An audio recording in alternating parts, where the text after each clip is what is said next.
What's up, guys? Welcome back to my channel. 2019 Toyota Camry. We're gonna replace the front brake pads and rotors. Customer when I got the rotors. So I'm not gonna show you the parts because the parts is something that you want to get the quality you want. I would go to like a good parts store locally till you get it. So anyways, this is the SE model. So what we're gonna do is we're gonna take out the 14 millimeter here. I'm gonna be taking out the 17 millimeter for the bracket here. And also I'm gonna be taking out the 17 millimeter for the bracket over here. And then the whole thing should come off. We'll bang this rotor and it should come off. Very and simple and easy. Okay, we're gonna start by removing this bottom 14 millimeter on this caliper. Let me see if this is the correct way. So counterclockwise, if you're looking right at it. So we're gonna turn this way. So you're pretty much turning like that. And this baby should come loose. Just like that. After that, we're gonna back up our camera so we all can see, and right here is perfectly good. Sorry about the movement. This caliper should kind of lift up, and it should, the slider pin, it should slide out of the slider pin. So all you're doing is slipping it out of there. These brake pads are down. There you go. Come on, come out. There you go. 1 and 2. Notice this piece right here, it's called the brake wear indicator sensor. It's on the top, and same thing on the inner pad, it's on the top. So that's where they go. So these brake pads are kind of shot. Time to remove this bracket. Okay, so the next step is what I showed you guys, the 2 bracket bolts. It's kind of hard to see, but there they are. 17 millimeter. I'm gonna use my impact. One is the same procedure on the opposite side, and let me take a look real quick down there. There you go. And that's 2. Bada bing, bada boom. The bracket's out. It's time for us to bang on this little guy to remove this right here. The next step here is I just want to hit this rotor right here. Make sure this doesn't fall. There you go. Comes right out. A lot of people said, oh, goodbye to the hub bearing. If the hub bearing was that weak, every time you hit a hot pothole, you're gonna need a new rotor. Okay, I'll get it that way. So we're gonna clean this hub with the wire brush. So this looks pretty good, but if it looks rusty crusty, make sure you do a pretty good job there. Okay, and also I like to keep this old hardware on. If the hardware looks good, do not touch it, okay? I'm gonna just kind of use a mask because this is brake dust is not the best stuff. It's asbestos. Okay. All right, so that's that. I'm gonna get a parts cleaner and spray this down both of these. Okay, there goes nothing. This pretty much I sprayed the here and here, and also over here. A lot of dust will fall back here, which can later on cause noise. So make sure you clean that off right now. So the next step here is we're gonna put a little bit of greasing here, and we're gonna compress this piston. Then we're gonna go clean the rotors and bring them in. So next step here is we're gonna compress this caliper. This is a 2019 Camry. It's very simple. So we're gonna put the brake pad there. This is the front caliper, and simply just let it slide back. This is a handheld grip tool, compress tool, caliper compress tool. You can find it on Amazon for only for 20 bucks. A lot of people ask me, do I need to open the bleeder valve? Do I need to open the cap? You should open the bleeder valve, the cap on the reservoir on the top. It will breathe better. And notice this rubber boot here. It's probably got an air in it, but it's got to be kind of like stuck back in there. We'll do that in a moment. Other than that, it's gonna pinch itself.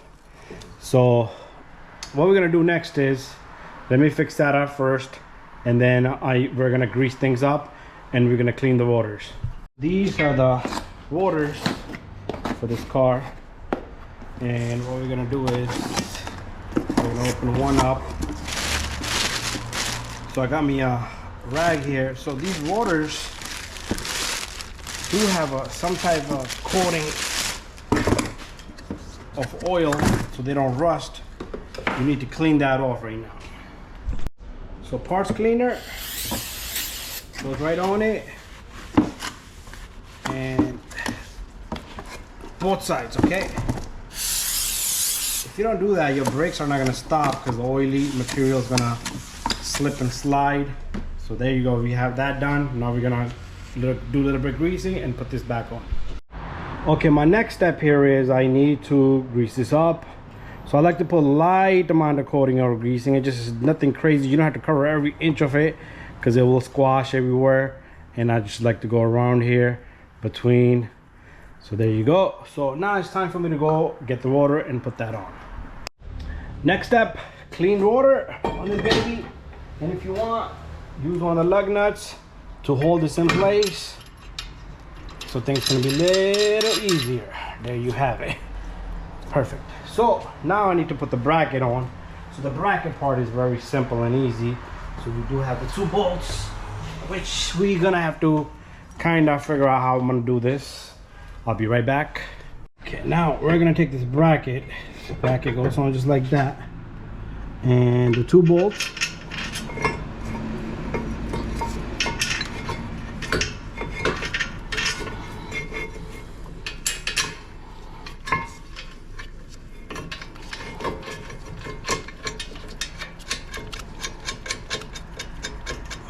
One.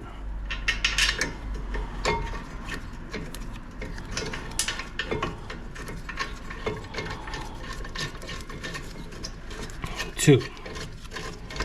So I'm gonna take my impact and I'm gonna lock these bolts up. If you got torque specs, do so. It's gonna be around like 80 foot-pound or so, whatever the spec is. So if you can hand tighten it, that's beautiful too. But it's your choice. I would say if you're not a mechanic, do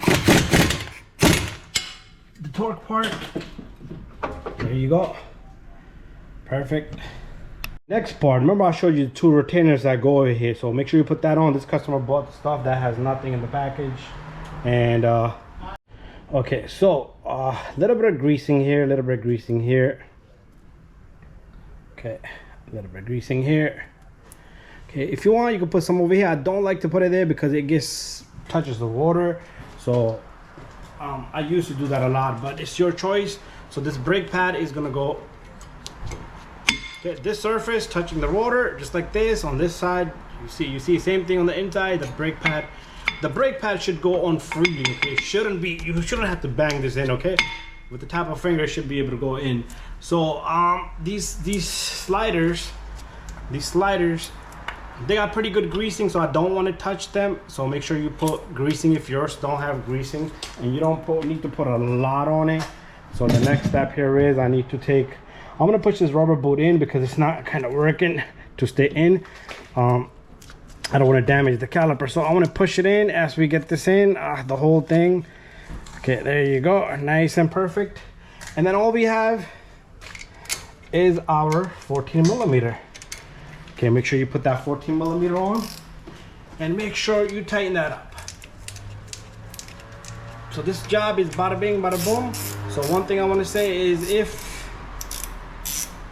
this inner pin, if the inner is turning as you lock up this bolt, make sure you kind of grab it with something, vice grip or so. So this is done. Thank you for watching my video. So once you're done doing the complete job, both sides, back, front, whatever you're doing, while the wheels are on, everything's double checked, you do have to put the car down to the floor, and you do need to pump the pedal a few times so this pistons can retract back in all the calipers, because other than that, if you start it up, put it to drive or reverse, it's just gonna roll. So make sure you pump the brake pedal, and then after that you're good to go.